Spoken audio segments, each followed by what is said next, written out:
Hello and welcome back, beautiful people, in another video. In this video, I'm going to show you how you can verify your YouTube channel with phone number.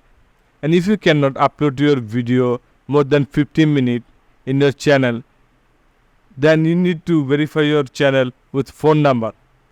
So in this video, I'm going to show you how you can verify your phone number. I'm going to open my browser. In here, we need to go in setting to verify our phone number. After this, we need to go in channel. From channel, feature eligibility.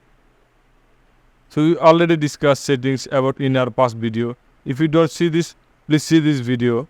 From here in intermediate feature, we need to explain this. And from here you can see this verify phone number option. Click on here.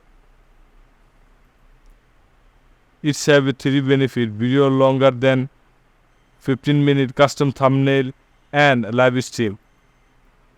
After click on verify phone number, you can see there are two options: text me the verification code or call me with an automated voice message. So I'm going to select the default one, and you can choose your country from here. First you need to give your country code, then give your phone number.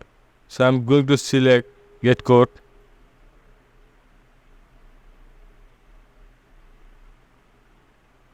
And you need to give the 6-digit verification code sent to your phone number. So I submit my code. So guys, you can see my phone number is verified, so I can upload more than 15-minute video. So guys, in this way you can easily verify your phone number and upload more than 15-minute video in your channel. So guys, I hope you enjoyed this video and learned something new. If you enjoyed this video, please like, share and subscribe this channel.